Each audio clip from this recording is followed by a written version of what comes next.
Welcome to Nursing Arena, myself Kamal, and today we are going to discuss OCD. OCD is Obsessive Compulsive Disorder. O stands for obsession और obsession एक thinking से related है, या अपन कह सकते हैं obsession एक thinking disorder की कैटेगरी, खाली obsession की बात कर रहे हैं अपन। और compulsion का मतलब होता है act, compulsion का मतलब होता है act। OCD को एंजाइटी डिसऑर्डर कहा गया है। क्यों कहा गया है? क्योंकि जब कभी भी ऑब्सेशन आता है, जब कभी भी आदमी को ऑब्सेशन होता है तो एक एंजाइटी प्रोड्यूस होती है। ऑब्सेशन जब कभी भी आएगा तो क्या होगा, एक एंजाइटी प्रोड्यूस होती है और आदमी उस एंजाइटी को दूर करने के लिए क्या करता है, एक्ट करता है। और उस एक्ट को, उस काम को, जो एंजाइटी को दूर करने के लिए जो काम करता है, उस काम को अपन क्या कहेंगे, कंपल्सन कहेंगे। और अभी रिसेंट कॉन्टेस्ट में अपन देखें तो ओसीडी का मतलब होता है स्पेक्ट्रम डिसऑर्डर। ओसीडी का मतलब है स्पेक्ट्रम डिसऑर्डर, या इसको हम इंपल्स डिसऑर्डर कह सकते हैं, क्योंकि इसमें क्या होता है, बार बार इंपल्सेस जनरेट होती है। अब अपन मतलब ओसीडी जो है, ओसीडी क्या है, एक न्यूरोटिक प्रॉब्लम है। ओसीडी क्या है, एक न्यूरोटिक प्रॉब्लम है। क्यों न्यूरोटिक है? क्योंकि एक नॉर्मल डिसऑर्डर है। न्यूरोटिक को अपन सिंपल भाषा में कहे तो एक नॉर्मल प्रॉब्लम है, और साइकोटिक को अगर अपन कहते हैं तो साइकोटिक को अपन कह सकते हैं कि भाई जो सीरियस प्रॉब्लम होती है साइकेट्रिक में, वो सारी क्या कहलाएगी, साइकोटिक कहलाएगी। और साइकेट्रिक में जो नॉर्मल प्रॉब्लम होती है उसको अपन न्यूरोटिक प्रॉब्लम कहेंगे या नॉर्मल प्रॉब्लम कहेंगे, क्योंकि एंजाइटी है और एंजाइटी डिसऑर्डर न्यूरोसिस की कैटेगरी में आता है। अच्छा, साइकोटिक, कोई भी प्रॉब्लम साइकोटिक कब हो जाएगी, जब साइकोटिक सिम्टम्स मौजूद होते हैं। और साइकोटिक सिम्टम्स का मतलब है कि जो इंसाइट है, जो जजमेंट है, और जो परसेप्शन एबनॉर्मलिटीज है, परसेप्शन से रिलेटेड एबनॉर्मलिटीज अगर आ जाती है तो वो साइकोटिक प्रॉब्लम कहलाएगी। अगर आदमी की इंसाइट मौजूद है, जजमेंट इंटैक्ट है, परसेप्शन में हेलुसिनेशन, इल्यूजन नहीं आ रहे हैं, इसका मतलब वो न्यूरोटिक प्रॉब्लम है। तो कहने का मतलब है कि ओसीडी में इंसाइट मौजूद रहती है, जजमेंट भी इंटैक्ट रहता है, और ना हेलुसिनेशन आता है ना इल्यूजन आते हैं। ठीक है। अब 30 से 50% पेशेंट जो है, 30 से 50% लोगों में ओसीडी चाइल्डहुड में ही हो जाता है। जब बचपन का जो टाइम पीरियड है चाइल्डहुड वाला, उसमें 30 से 50% लोगों को ओसीडी हो जाता है। और जनरली ये भी देखा गया है, सिगमंड फ्रॉइड ने कहा गया कि ओसीडी है जो एनल स्टेज में जाके होता है। जो साइकोडायनेमिक थ्योरी है सिगमंड फ्रॉइड का, उसके अकॉर्डिंग बच्चों में ओसीडी एनल स्टेज में होता है। और एनल स्टेज में क्यों होता है? क्योंकि जो टॉयलेट ट्रेनिंग है, जो टॉयलेट ट्रेनिंग है वो बहुत ज्यादा स्ट्रिक्ट हो जाने से पेरेंट बहुत ज्यादा हार्श होते हैं। और टॉयलेट ट्रेनिंग स्ट्रिक्ट होने की वजह से क्या होता है, एनल स्टेज में या चाइल्डहुड में 30 से 50% लोगों को ओसीडी हो जाता है। ओसीडी जब कभी भी होता है तो आदमी में डर रहता है, डर भी रहता है, प्लस गुस्सा भी आता है उसको, और फ्रस्ट्रेशन भी होता है। और क्या होता है, फ्रस्ट्रेशंस भी आते हैं। तो ओसीडी को कहा गया है कि it is a mixture of fear, anger and frustration. ठीक है। और ऑब्सेशन का मतलब है कि एक ऐसी सोच या ऐसे विचार या ऐसे आवेग या ऐसी इंपल्सेस जो आदमी को बार बार आती है और उसके आने से एंजाइटी होने लग जाती है। ठीक है। ओसीडी को कहा गया है कि it is a fourth common mental disorder. OCD क्या है? फोर्थ कॉमन मेंटल डिसऑर्डर है। ये फोर्थ कॉमन मेंटल डिसऑर्डर है। और ये क्यों हो जाता है ओसीडी? तो ओसीडी के होने के पीछे कारण है कि कुछ एक न्यूरोट्रांसमीटर है जो जिम्मेदार है, जैसे सेरोटोनिन, जैसे कि जो न्यूरोट्रांसमीटर जिम्मेदार वो है सेरोटोनिन का लेवल है, जो क्या हो जाता है, कम हो जाता है। या फिर जो D2 रिसेप्टर है, जो D2 रिसेप्टर है उनकी भी क्या हो जाती है, कमी हो जाती है, तो ओसीडी आदमी को हो जाता है। अब सेरोटोनिन का काम क्या है? सेरोटोनिन का काम है कि वो हमारी एंजाइटी, मेमोरी और स्लीप को रेगुलेट करके रखता है। सेरोटोनिन किसके लिए रेस्पॉन्सिबल है? इसको कंट्रोल करता है, एंजाइटी को, मेमोरी को और स्लीप को रेगुलेट करता है। और जब इसके लेवल में कमी आ जाती है, जब इसका इम्बैलेंस हो जाता है, तो क्या होगा?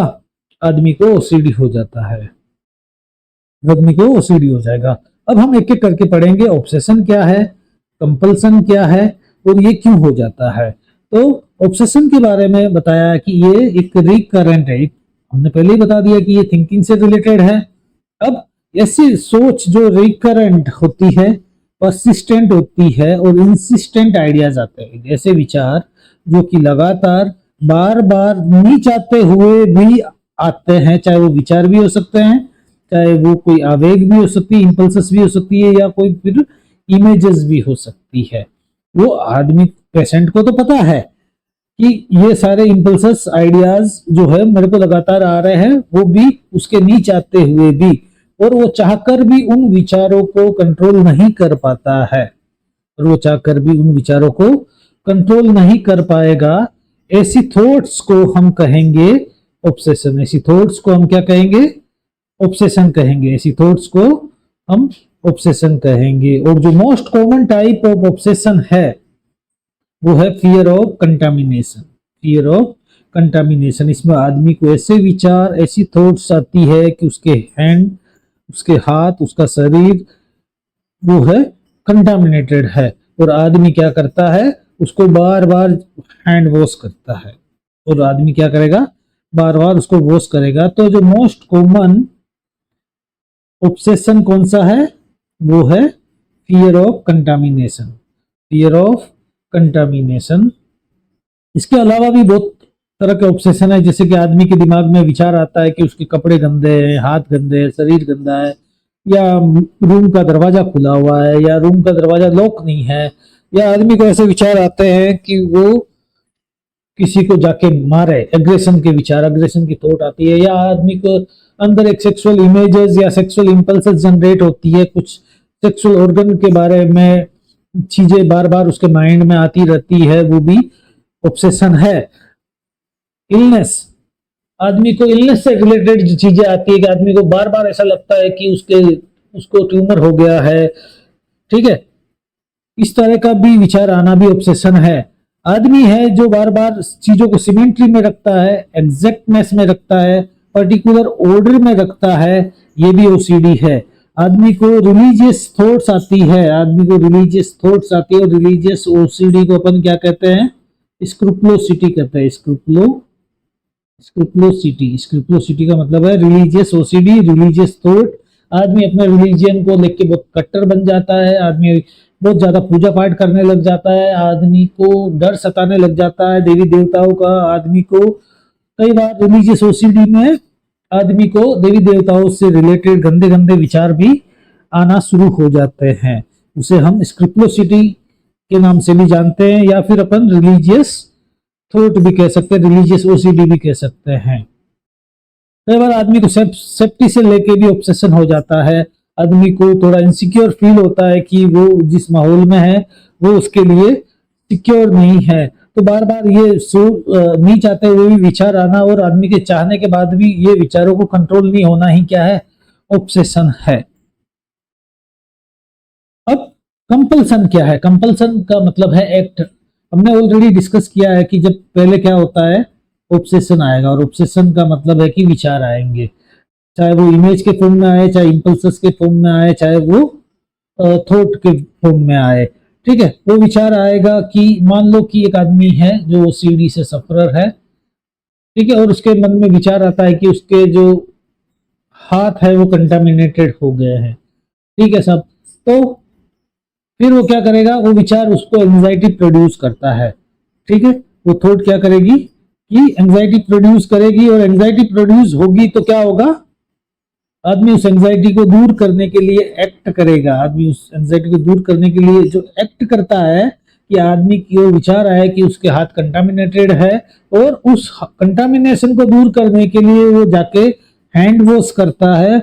जो हैंड वॉश करने की प्रक्रिया है वो क्या कहलाएगी? कंपल्सन कहलाएगी। The act which he is performing after getting that impulse that the hand is contaminated, that is called compulsion. और compulsion क्या है? एक रिचुअल है, एक स्टीरियोटाइप्ड बिहेवियर है. स्टीरियोटाइप इसलिए कहा गया है क्योंकि ओसीडी है, जब कभी भी ऑब्सेशन होगा तब एंजाइटी आएगी, और एंजाइटी आने के बाद में आदमी ऑब्सेशन को दूर करने के लिए, एंजाइटी को दूर करने के लिए एक्ट करेगा. और कंपल्सन भी बहुत तरह के होते हैं. जिस तरह के आदमी को विचार आएंगे वैसा ही कंपल्सन होगा. अगर आदमी को लगता है कि उसके हाथ गंदे हैं तो वो हैंड वॉश करेगा, जो वॉशिंग करेगा वो हैंड वॉशिंग क्या है? कंपल्सन है. आदमी को लगता है उसके कपड़े गंदे हैं और कपड़ों को जाके वो वॉश करता है, तो जो क्लॉथ वॉशिंग है वो कंपल्सन है. आदमी को लगता है कि रूम का दरवाजा खुला हुआ है और आदमी जाके रूम के दरवाजे को बार बार चेक करता है, बार बार लॉक को चेक करता है, वो कंपल्सन है. आदमी स्विचेस को चेक करता है कि भाई मैंने लाइट पंखे चालू तो नहीं छोड़ दिए, है ना. तो जो बार बार चेकिंग करना कंपल्सन कहलाएगा. और कंपल्सन में ये भी देखा है कि होर्डिंग बिहेवियर जनरली देखने को मिलता है. ओसीडी सफरर क्या करते हैं कि चीजों को होल्ड करके रखते हैं, मतलब चीजों को इकट्ठा करते रखते हैं. जिन चीजों की जरूरत नहीं है उन चीजों को भी क्या करते हैं? इकट्ठा करके रखते हैं. जैसे कि मान लो न्यूज़पेपर है, तो न्यूज़पेपर इकट्ठा करके रखेंगे, पुरानी चीजों को इकट्ठा करके रखेंगे. उनको ऐसा लगता है कि कहीं कोई काम की चीज है जो बाहर नहीं चली जाए, इसलिए वो क्या करता है? होर्डिंग बिहेवियर शो करता है. क्लीनिंग मैंने आपको बता ही दिया कि ओसीडी सफरर को अगर कंटामिनेशन का फियर है तो वो क्लीनिंग करेगा. काउंटिंग जनरली देखा गया है कि ओसीडी सफरर है वो काउंटिंग है कि वो चलते, जब स्टेप्स सीढ़ी चढ़ते हैं तो स्टेप्स काउंट करते हैं, या अगर कोई सेंटेंस बोलते हैं तो उसके वर्ड्स काउंट करने लग जाते हैं. और कुछ एक टास्क है जो कि वो डूइंग और अनडूइंग करता है. जैसे मान लो कि पेन है तो पेन को बार बार वो जो ऑन ऑफ करते रहते हैं, ठीक है ना. या कोई चीजें हैं तो उसको पहले मान लो कि क्लॉकवाइज घुमाया, फिर उसी को एंटी क्लॉकवाइज घुमाया. इस तरीके से वो doing and undoing certain task perform करते हैं. वो भी एक कंपल्सन का एग्जांपल है. फिर टचिंग पर्सन, अगर गलती से ओसीडी सफरर को कोई आदमी टच कर जाता है तो वो सेंस ऑफ इवननेस के लिए उसको दोबारा जाके टच करता है. अगर कोई ओसीडी सफरर के कोई आदमी जाके हिट कर जाता है तो वो दोबारा जाके उसको हिट करता है ताकि सेंस ऑफ इवननेस उसको फील हो. प्रेइंग का मतलब मैंने बताया कि रिलीजियस ओसीडी में आदमी बार बार पूजा पाठ कुछ ज्यादा ही करने लग जाता. भगवान का डर भय सताता. इस चक्कर में चीजों को एक ऑर्डर में रखना ही क्या है? कंपल्सन है. चीजों को रीअरेंज करके रखना बार बार क्या है? कंपल्सन कहलाएगा. चीजों को एक स्ट्रेट लाइनिंग में रखना क्या है? कंपल्सन है. और बार बार सीकिंग रेअश्योरेंस, बार बार लोगों से एश्योरेंस प्राप्त करना कंपल्सन है. टैपिंग एंड रबिंग भी कंपल्सन के एग्जांपल है. चीजों को बार बार रिपीट करना स्टीरियोटाइप वे में कंपल्सन कहलाएगा. OCD sufferer list making, voluntary tics, voluntary movements भी अपने को कंपल्सन में देखे जाते हैं. अब डेफिनेशन की बात करते हैं. डेफिनेशन में बोला है कि it is a neurotic condition. मैंने आपको बता ही दिया न्यूरोटिक क्यों है, क्योंकि इसमें इंसाइट, जजमेंट और परसेप्शन से रिलेटेड वो चीजें हैं जो प्रेजेंट रहती है. इंसाइट है जो प्रेजेंट है, जजमेंट सही रहता है, और हेलुसिनेशन और इल्यूजन नहीं होता है. ठीक है, हेलुसिनेशन, इल्यूजन ये नहीं पाया जाता. मतलब साइकोटिक सिम्टम्स एब्सेंट रहता है. इसलिए ये क्या है? ये एक न्यूरोटिक प्रॉब्लम है. तो OCD is a neurosis which is characterized by persistent reoccurrence of unwelcomed ideas. ये क्या है? एक न्यूरोटिक प्रॉब्लम है जिसके अंदर आदमी के दिमाग के अंदर अनवेलकम्ड आइडियाज आते हैं, अनवेलकम्ड अर्ज आती है to carry out meaningless and irrational activity या एमलेस एक्टिविटी. आदमी को पता है कि वो आइडियाज को वेलकम, मतलब आदमी नहीं चाहता है कि उसको ऐसे आइडियाज आए, मतलब अनवेलकम्ड आइडियाज है या अनवांटेड थॉट है. ये है ऑब्सेशन. कि पहले ऑब्सेशन से रिलेटेड अनवेलकम्ड आइडियाज आते हैं और उसके बाद में वो क्या करता है? कुछ एक टास्क परफॉर्म करता है, एमलेस एक्टिविटी या एमलेस टास्क परफॉर्म करता है. उसको क्या कहेंगे हम? ओसीडी कहेंगे. तो OCD it is a neurosis which is characterized by persistent reoccurrence of unwelcomed ideas, urge to carry out meaningless and irrational activities, and it is ego dystonic. OCD क्या है? ईगो डिस्टोनिक है। Ego dystonia का मतलब होता है कि OCD sufferer को ये पता रहता है कि जो अनवेलकम्ड आइडियाज उसको आ रहे हैं वो नहीं चाहता है। जो अनवेलकम्ड आइडियाज आ रहे हैं, जो चीजें बार बार रिपीट हो रही है, जो विचार बार बार रिपीट हो रहे हैं, वो नहीं चाहता है कि वो रिपीट हो, और उसको एक्सेप्टेबल भी नहीं है। लेकिन ये सब जानते हुए भी वो उसको कंट्रोल नहीं कर पाता है। तो पता है ये अनवेलकम्ड आइडियाज है, मीनिंगलेस आइडियाज है, ठीक है, और ये जानते हुए भी वो उसको कंट्रोल नहीं कर पाता है, तो इसको हम कहेंगे इस ईगो डिस्टोनिक। ईगो डिस्टोनिक की ओसीडी बिहेवियर है जो सफरर को क्या है, अनएक्सेप्टेबल है, अनएक्सेप्टेबल है, लेकिन उसके बाद में भी वो उसको कंट्रोल नहीं कर पाता है। इस प्रक्रिया को हम कहेंगे ईगो डिस्टोनिक, और इसी को हॉलमार्क ऑफ ओसीडी कहा गया है। अगर आपके एग्जाम में आ जाए कि हॉलमार्क ऑफ ओसीडी क्या है, ओसीडी का कंफर्मेशन क्या है, ओसीडी का यही कंफर्मेशन है कि ओसीडी सफरर को ये पता होता है कि जो चीजें, जो घटनाक्रम उसके साथ घट रहा है वो नहीं चाहता है, लेकिन उसके नहीं चाहते हुए भी चीजें उसके कंट्रोल से बाहर हो जाती है, वो उसको कंट्रोल नहीं कर पाता है, उसे ईगो डिस्टोनिक कहेंगे। नेक्स्ट टर्म है इसका जस्ट ऑपोजिट है ईगो सिम्टोनिक। ईगो सिम्टोनिक भी ओसीडी में देखा जाता है। ये उन लोगों में देखा जाता है जिनकी पर्सनालिटी है वो ओसीडी टाइप की है। ओसीडी पर्सनालिटी से रिलेटेड लोगों में कुछ लोगों की पर्सनालिटी ही ओसीडी की टाइप की होती है, तो उन लोगों में ये ईगो सिम्टोनिक देखा जाता है। और ईगो सिम्टोनिक में क्या है कि ये जो जो इंपल्सेस, जो इमेजेस, जो विचार बार बार रिपीट होते हैं वो आदमी को एक्सेप्टेबल है, ठीक है। आदमी को अगर ये जो unwelcomed ideas, unwanted thought, rumination एक पर्टिकुलर वे में जो बार बार रिपीट हो रहे हैं, वो उसमें क्या होता है कि एक्सेप्टेबल होता है, आदमी को एक्सेप्टेबल है। क्यों एक्सेप्टेबल है? क्योंकि उसकी पर्सनालिटी क्या है, ओसीडी टाइप की है। और इस तरह के लोगों को हम कहेंगे, इस तरह के ओसीडी को हम कहेंगे ईगो सिम्टोनिक। ईगो सिम्टोनिक और ईगो सिम्टोनिक ओसीडी पर्सनालिटी डिसऑर्डर की कैटेगरी में आता है। ओसीडी पर्सनालिटी जिनको भी होती है उनमें ईगो सिम्टोनिक पाया जाएगा। ओसीडी साइकिल क्या है? हमने बोला है कि ओसीडी क्या है? ऑब्सेशन है। ओसीडी का मतलब ऑब्सेशन, और ऑब्सेशन होगा तो क्या होगा? एंजाइटी प्रोड्यूस होगी। और एंजाइटी को आदमी दूर करने के लिए क्या करेगा? कुछ एक टास्क करेगा, कुछ एक काम करेगा, और उस काम को हम क्या कहते हैं? कंपल्सन कहते हैं। उस काम को हम क्या कहते हैं? कंपल्सन कहते हैं। और ये घटनाक्रम है जो चलता रहता है कि पहले ऑब्सेशन होगा, विचार आएंगे, और विचार से एंजाइटी होगी, और एंजाइटी को दूर करने के लिए कंपल्सन करेगा। तो थोड़ी देर के लिए एंजाइटी दूर हो जाएगी, और उसके बाद में फिर से आदमी के दिमाग में विचार आएंगे, फिर से एंजाइटी प्रोड्यूस होगी, फिर से वो एक्ट करेगा, फिर थोड़ी देर उसको आराम होगा, और उसके बाद फिर से इमेजेस, इंपल्सेस जनरेट होगी, और ये घटनाक्रम चलता रहता है। इसको हम ओसीडी साइकिल कहते हैं। हम क्या कहेंगे? OCD cycle. नेक्स्ट है हमारा एपिडेमियोलॉजी। एपिडेमियोलॉजी में ये बताया है कि ये जनरली अपर क्लास के लोगों में देखा गया है।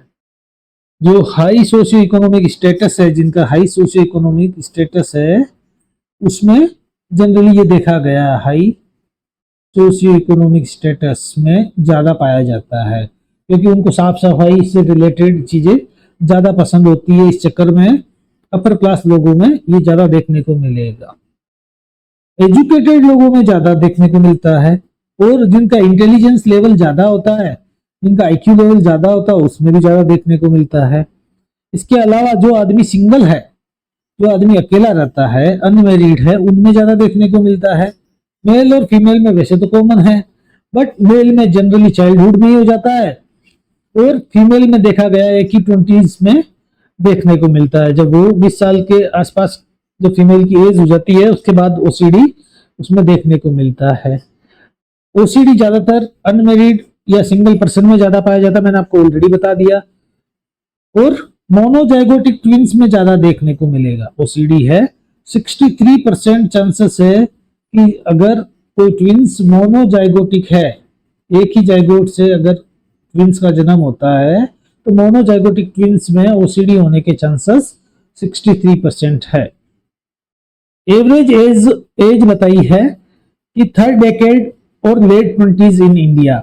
ओसीडी जनरली जो डायग्नोस होता है या तो 30 के आसपास होता है या 20 साल के बाद, 20 साल के बाद या 30 साल में जनरली डायग्नोस होता है। और वेस्टर्न कंट्रीज में जल्दी हो जाता है, इसलिए वेस्टर्न कंट्रीज में एज जल्दी देखने को मिलती है। और इंडिया में ये या तो 20 के बाद में या 30 साल का आदमी जब होता है तब ओसीडी जनरली ओसीडी डायग्नोस होता है। अब ओसीडी जो सफरर है, ओसीडी से जो आदमी जूझ रहा है, उसको पता है कि उसको थॉट एंजाइटी प्रोड्यूस करती है और वो थॉट भी सच नहीं है।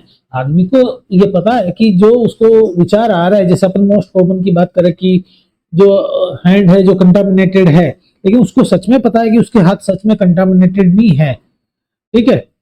जो थॉट आ रही है वो सच में सच नहीं है, बट उसके बाद में भी वो उसको कंट्रोल नहीं कर पाता है। लाइफ टाइम प्रिविलेंस की अगर अपन बात करें तो 2 to 4% चांस है लाइफ टाइम में किसी को भी ओसीडी होने के। तो लाइफ टाइम प्रिविलेंस है 2 to 4%। ICD-10 क्लासिफिकेशन में इसको 3 पार्ट में डिवाइड किया गया है। पहला पार्ट है कि खाली ऑब्सेशन से रिलेटेड सिम्टम्स अगर आते हैं तो उसको बोलेंगे प्रीडोमिनेंट ऑब्सेसिव थॉट और रूमिनेशन। इसमें खाली विचार ही आदमी को आएंगे, कंपल्सन देखने को हमारे को नहीं मिलता है। दूसरा है प्रीडोमिनेंट कंपल्सिव एक्ट, आदमी है जो बार बार एक्ट करता है, उसमें ऑब्सेशन नहीं आता है, लेकिन फिर भी आदमी क्या करता है, वो काम करता रहता है, कंपल्सन आता रहता है, मतलब कंपल्सिव सिम्टम्स ज्यादा डोमिनेंट रहते हैं। और तीसरे में क्या है, तीसरा जो आईसीडी में बताया है उसमें ऑब्सेशन भी होगा और उसके बाद में कंपल्सन भी होगा। तो वो mixed obsession thought and act, उसमें mixed obsession thought and act, उसमें ऑब्सेशन थॉट भी होंगे, उसके बाद में एक्ट भी हमें देखने को मिलेगा। नेक्स्ट है ईटियोलॉजी। ईटियोलॉजी में जो फर्स्ट ईटियोलॉजिकल फैक्टर है वो है स्ट्रेप्टोकोकल इन्फेक्शन। स्ट्रेप्टोकोकल इन्फेक्शन को रेस्पॉन्सिबल माना गया है।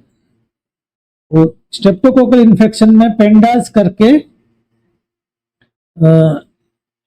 करके एक डिसऑर्डर है जो कि बच्चों में देखने को मिलता है। पेंडास का मतलब है paediatric auto immune disorder, paediatric auto immune disorder associated with streptococcal infection. तो स्ट्रेप्टोकोकल इन्फेक्शन हो जाता है तब भी आदमी को ओसीडी हो जाएगा, बच्चे को आगे जाके ओसीडी हो जाता है। और स्ट्रेप्टोकोकल इन्फेक्शन जनरली पीडियाट्रिक को टारगेट करता है और ये उसके स्ट्रेप्टोकोकल इन्फेक्शन होने से स्कारलेट फीवर वगैरह बच्चे को आ जाता है और उसको न्यूरोलॉजिकल प्रॉब्लम हो जाती है। अनकॉन्शियस कॉन्फ्लिक्ट भी अगर आदमी को है, अगर अनकॉन्शियस कॉन्फ्लिक्ट है 2 चीजों को लेकर, तब भी आदमी को ओसीडी हो जाएगा कि ये चीज राइट है या रॉन्ग है, वो डिसीजन नहीं ले पाता है, उस कंडीशन में भी आदमी को ओसीडी हो जाता है। एबनॉर्मलिटी इन न्यूरोट्रांसमीटर, एबनॉर्मलिटी इन न्यूरोट्रांसमीटर को भी जिम्मेदार बताया गया है कि अगर सेरोटोनिन जो न्यूरोट्रांसमीटर है, मैंने आपको ऑलरेडी पहले बता चुका हूं कि सेरोटोनिन रेस्पॉन्सिबल है, जो न्यूरोट्रांसमीटर सेरोटोनिन है जिसको हम क्या कहते हैं 5-HT को HT के नाम से भी जानते हैं, 5-HT के नाम से भी उसको हम जानते हैं, वो जिम्मेदार है। क्यों जिम्मेदार है? क्योंकि सेरोटोनिन न्यूरोट्रांसमीटर के जो रिसेप्टर है वो ब्लॉक हो जाते हैं या डैमेज हो जाते हैं, जिससे क्या होता है रीअपटेक इनहिबिट हो जाएगा। सेरोटोनिन का रीअपटेक इनहिबिट हो जाता है और सेरोटोनिन का रीअपटेक इनहिबिट हो जाने के कारण क्या होगा, सेरोटोनिन का लेवल कम हो जाएगा। सेरोटोनिन का लेवल क्या हो जाता है शरीर में कम हो जाता है, ब्रेन में कम हो जाएगा, तो आगे जाके फिर वो ओसीडी में के सिम्टम्स आने लग जाते हैं। फिर मोनोजाइगोटिक ट्विंस में अगर फैमिली में अगर कोई मोनोजाइगोटिक ट्विंस है तो उसको होने के चांसेस है। जैसे मैंने आपको ऑलरेडी बताया कि 63% मोनोजाइगोटिक ट्विंस को ओसीडी होने के चांसेस है। पर्सनैलिटी में अगर आदमी की पर्सनैलिटी ही ओसीडी टाइप की है, ऑब्सेसिव मतलब ओसीडी पर्सनैलिटी अगर किसी की है कि भाई उसको पता है कि चीजें आ रही हो गलत है, वो काम कर रहा है वो भी गलत है, लेकिन उसको कुछ फर्क नहीं पड़ रहा है, तो ऐसे लोगों में भी ओसीडी देखने को मिलेगा। अब हम बात करते हैं एनवायरमेंटल फैक्टर्स। एनवायरमेंटल फैक्टर भी जिम्मेदार है, न्यूरोलॉजिकल फैक्टर भी जिम्मेदार है। तो एनवायरमेंटल फैक्टर में पेरेंटल डिसहार्मोनी, अगर पेरेंटल डिसहार्मोनी है, माँ और बाप के बीच में अगर हार्मोनी नहीं है, पेरेंट्स के बीच में हार्मोनी नहीं है और बच्चों का जो पालन पोषण है अगर उस माहौल में हुआ है, तो भी क्या होता है आगे जाके बच्चे में ओसीडी हो सकता है। पेरेंट्स अगर बहुत ज्यादा हार्श है, अफेक्शनलेस है, अब तो भी क्या हो जाएगा, ओसीडी हो सकता है, क्योंकि ऐसे बच्चों की जो अपब्रिंगिंग होगी तो आगे जाके ओसीडी हो जाएगा। स्ट्रिक्ट टॉयलेट ट्रेनिंग को भी रेस्पॉन्सिबल माना गया। मैंने आपको ऑलरेडी बताया कि एनल स्टेज जिम्मेदार है, क्योंकि 20 से 50% बच्चे में ओसीडी चाइल्डहुड में ही हो जाता है। और सिगमंड फ्रॉइड ने भी बताया साइकोडायनामिक थ्योरी में, है ना, कि जो एनल स्टेज है वो जिम्मेदार है ओसीडी के लिए। अगर टॉयलेट ट्रेनिंग स्ट्रिक्ट होती है, पेरेंट्स बहुत ज्यादा हार्श होते हैं, तो आगे जाके ओसीडी हो सकता है। रेस्पॉन्सिबिलिटी बियॉन्ड एबिलिटी, अगर आदमी की एबिलिटी नहीं है और उसको एबिलिटी से ज्यादा रेस्पॉन्सिबिलिटी दे देते हैं, तब भी ऐसे लोगों में आगे जाके ओसीडी देखने को मिलता है।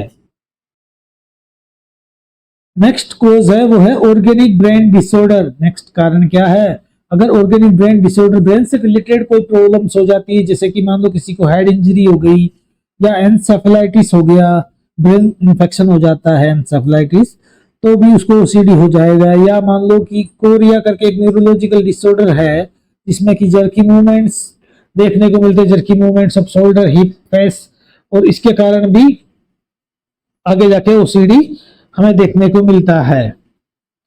नेक्स्ट फैक्टर है वो है साइकोलॉजिकल फैक्टर्स। साइकोलॉजिकल फैक्टर को भी जिम्मेदार बताया गया है ओसीडी के लिए। तो साइकोलॉजिकल फैक्टर्स में जो फर्स्ट पॉइंट है वो है माल अडेप्टिव थिंकिंग एंड लर्निंग। अगर आदमी का सोचने का तरीका ही सही नहीं है, माल अडेप्टिव है, तब भी ओसीडी हो जाएगा। और आदमी की अगर लर्निंग भी सही तरीके से नहीं हुई है, तब भी आगे जाके ओसीडी हो जाती है।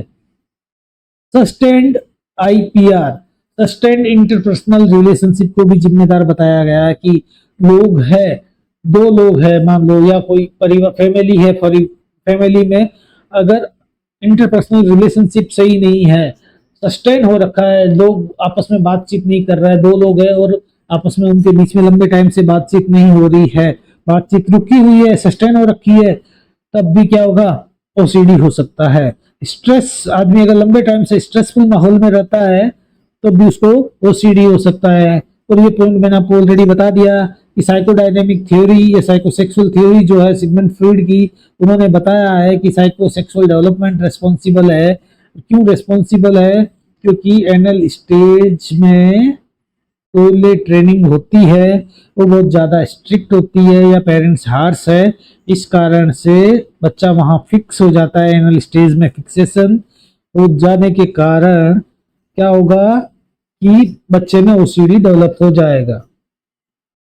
क्लिनिकल फीचर की बात करें अपन, क्लिनिकल फीचर्स में जो पहला बताया है कि मोस्ट कॉमन ऑब्सेशन तो कंटामिनेशन है। तो मोस्ट कॉमन ऑब्सेशन कौन सा है, कंटामिनेशन है।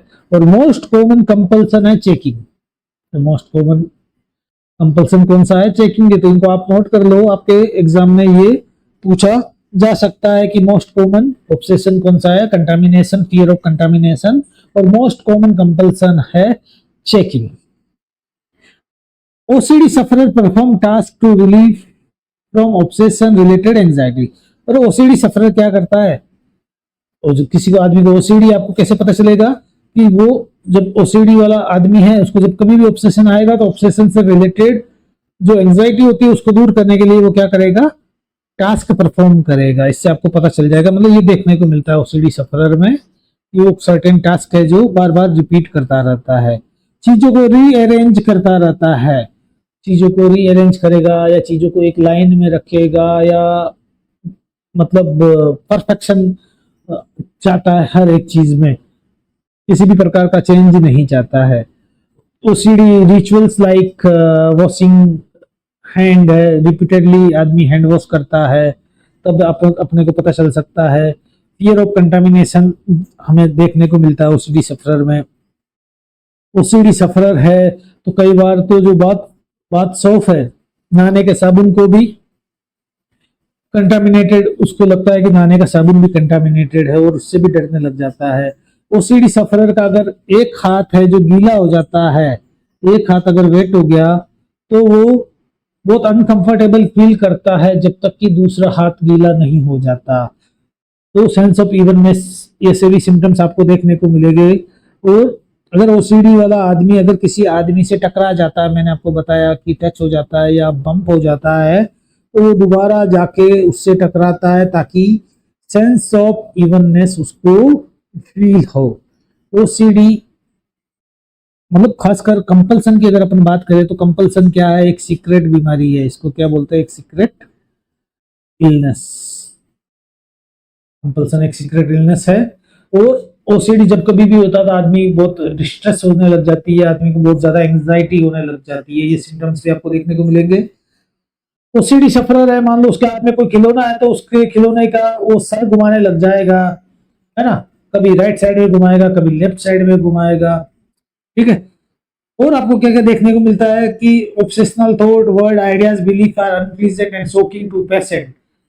ऑब्सेशनल थॉट्स, आइडियाज, बिलीफ जो आती है, ऑब्सेशन में जो कुछ भी होता है वो अनप्लीजेंट होता है, हमेशा अनप्लीजेंट ही होगा, वो प्लीजेंट नहीं होता है, वो आदमी को दुखी कर देगा, ओसीडी सफरर को शोक में डाल देगा। Lake of concentration and task completion, OCD sufferer जितने भी लोग होते हैं उनमें कंसंट्रेशन पावर की कमी हो जाती है और अपना काम है जो टाइम से पूरा नहीं कर पाते हैं। अब डायग्नोस कैसे करेंगे अपन? डायग्नोस के लिए अपन पेट स्कैन कराते हैं और पेट स्कैन से हमें पता चल जाएगा, कैसे पता चलेगा कि जो कोर्डेट न्यूक्लियाई है उसका साइज कम हो जाता है, कोर्डेट न्यूक्लियाई का साइज है जो कम हो जाता है, या फिर जो फ्रंटल लोब है, फ्रंटल लोब में हमें इंक्रीज एक्टिविटी देखने को मिलती है, एक्टिविटी का लेवल ज्यादा देखने को मिलता है। और जनरली ये भी बेसल गैंग्लिया या कोडेट ऑफ सेरेब्रल कॉर्टेक्स जो पर्टिकुलर एरिया है, उस पर्टिकुलर एरिया में इंक्रीज एक्टिविटीज देखने को हमें मिलती है। इसके अलावा हम ओसीडी स्केल है एक, जिसको एले ब्राउन ऑब्सेशन कंपल्सिव स्केल कहते हैं, बॉक्स स्केल। इस बॉक्स स्केल से भी हम ओसीडी का पता लगा सकते हैं कि आदमी को किस लेवल का ओसीडी है। तो एले ब्राउन ऑब्सेसिव कंपल्सिव स्केल का भी हम इस्तेमाल करके ओसीडी का पता लगा सकते हैं, ये भी एक डायग्नोस्टिक टूल है। तो ये भी आपके एग्जाम में पूछा जा सकता है कि या तो डायरेक्ट नाम से भी पूछ ले कि भाई इस वाई बॉक्स का इस्तेमाल कहाँ किया जाता है, या फिर सीधा ही पूछ ले कि ओसीडी का पता लगाने के लिए क्या क्या किया जाता है, मिनी मेंटल स्टेटस एग्जामिनेशन, ये वो, और ये भी एक ऑप्शन में आपको दे दे। इसके बाद में ट्रीटमेंट की अगर अपन बात करते हैं तो ट्रीटमेंट में सबसे पहले ड्रग थेरेपी है, और ड्रग थेरेपी में अपन बेंजोडाइजेपिन देते हैं। बेंजोडाइजेपिन में क्या क्या देंगे, हम एल्प्रेक्स देंगे, एल्प्राजोलम, इसमें हम एल्प्राजोलम या फिर लोराज़ेपाम या फिर क्लोनाज़ेपाम, ये सारी ड्रग्स देते हैं। क्यों देते हैं? क्योंकि ये क्या करेगी, एंजाइटी के लेवल को कम करेगी। और हम शुरू से कह रहे हैं कि ओसीडी एक एंजाइटी डिसऑर्डर है ना, तो एंजाइटी डिसऑर्डर है तो एंजाइटी को दूर करने के लिए हम एंग्जियोलाइटिक ड्रग्स देते हैं, और एंग्जियोलाइटिक ड्रग्स जो है वो बेंजोडाइजेपिन कैटेगरी की आती है, जिसमें एल्प्रेक्स, एल्प्राजोलम, लोराज़ेपाम, क्लोनाज़ेपाम है। SSRI selective serotonin reuptake inhibitor, मैंने आपको बताया कि सेरोटोनिन रेस्पॉन्सिबल है 5HT, क्योंकि सेरोटोनिन का लेवल कम हो जाता है। कम क्यों हो जाता है? क्योंकि उसका रीअपटेक इनहिबिट हो जाता है ना। तो रीअपटेक को वापस चालू करने के लिए हम एसएसआरआई ड्रग को देंगे जिसमें कि फ्लूऑक्सीटिन है, उस ड्रग्स का SSRI ड्रग्स कौन सी है? SSRI ड्रग्स है फ्लूओक्सीटीन, सेर्टालिन और फ्लूओक्सामाइन। ये सारी ड्रग्स SSRI है। इसके अलावा एमिलट्रिप्टलिन करके ड्रग है, वो भी SSRI है। एमिलट्रिप्टलिन जो ड्रग्स है वो भी अपन देते हैं ताकि क्या है, सेरोटोनिन का लेवल बढ़ जाए और OCD अगर सेरोटोनिन के रीअपटेक का इनहिबिट होने के कारण हो रहा है तो वो ठीक हो जाए, इसलिए हम SSRI ग्रुप ऑफ ड्रग्स भी देते हैं। अगर OCD सफरर को डिप्रेसिव सिम्टम्स है, डिप्रेशन में चला जाता है, तो हम ट्राइसाइक्लिक एंटी डिप्रेसेंट ड्रग देते हैं जैसे कि क्लोमिप्रामीन है। अगर OCD सफरर में डिप्रेसिव सिम्टम्स नजर आते हैं तो हम एंटी डिप्रेसेंट देते हैं, क्लोमिपेरामीन ड्रग्स दी जाती है। इसके ये तो हो गई ड्रग्स की बात। इसके अलावा हम बिहेवियर थेरेपी के माध्यम से भी OCD सफरर को सही कर सकते हैं और बिहेवियर थेरेपी काफी ज्यादा इफेक्टिव है, जिसमें कि सिस्टमेटिक डिसेंसिटाइजेशन है, ये भी बिहेवियर थेरेपी का पार्ट है। इसको भी हम बिहेवियर थेरेपी में जब पढ़ेंगे तब डिटेल में बताएंगे, है ना। इसमें एक हायरार्की फॉर्म कर दी जाती है और सिस्टमेटिकली आदमी को एक्सपोज किया जाता है फ्लडिंग के माध्यम से भी, जो कि बिहेवियर थेरेपी का ही एक पार्ट है, एक टेक्निक है। और इस टेक्निक के माध्यम से भी हम OCD को कम कर सकते हैं। मॉडलिंग है, स्टेपिंग है, इन सारी टेक्निक्स का इस्तेमाल किया जाता है जो कि बिहेवियर थेरेपी के अंडर आती है। एवर्जन थेरेपी का भी हम इस्तेमाल करते हैं। इसके अलावा एवर्जिव एजेंट का भी हम इस्तेमाल करते हैं कि बार बार अगर आदमी जाके, मान लो कि OCD सफरर को लगता है कि उसके हाथ गंदे हो गए हैं और वो बार बार जाके हैंड वॉश कर रहा है, तो अपन क्या करेंगे, एक लाइट इंटेंसिटी का करंट है जो टेप पे लगा देंगे और आदमी OCD सफरर जब कभी भी हैंड वॉश करने के लिए टेप को हाथ लगाएगा तो उसको लाइट इंटेंसिटी का करंट आएगा और वो जो एक्ट है वो धीरे धीरे कम हो जाएगा। मतलब एवर्जन थेरेपी का भी हम इस्तेमाल करते हैं और इससे भी हम OCD के सिम्टम्स को कंट्रोल या कम कर सकते हैं। रीइंफोर्समेंट के द्वारा भी हम चीजों को कम कर सकते हैं, ठीक है। रीइंफोर्समेंट करके, बार बार पॉजिटिव रीइंफोर्समेंट करके हम बार बार समझा के उसको पॉजिटिव रीइंफोर्समेंट के द्वारा भी OCD के सिम्टम्स को कंट्रोल कर सकते हैं। इमोशनल एजुकेशन के द्वारा भी OCD के सिम्टम्स को कंट्रोल किया जा सकता है। इसके अलावा साइकोथेरेपी, सपोर्टिव और एनालिटिकल साइकोथेरेपी के द्वारा भी OCD के सिम्टम्स को कम किया जा सकता है।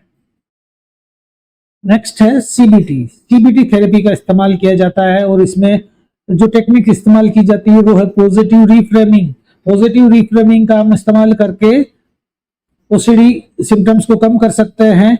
और एक और टेक्निक है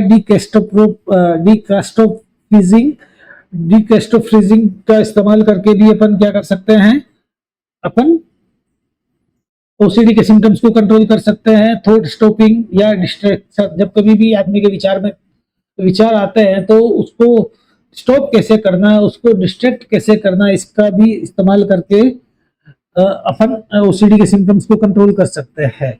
इसके अलावा ECT भी दी जाती है। ECT कब दी जाएगी, अगर OCD सफरर में डिप्रेसिव सिम्टम्स मौजूद होते हैं।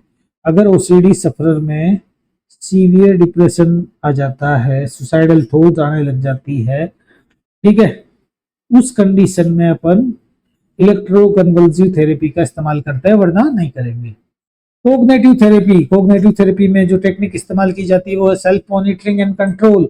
आदमी को सेल्फ मॉनिटरिंग और कंट्रोल के बारे में सिखाया जाता है। Self monitoring and control technique का इस्तेमाल किया जाता है। थॉट स्टॉपिंग टेक्निक का इस्तेमाल करते हैं, थॉट स्टॉपिंग टेक्निक का इस्तेमाल किया जाता है।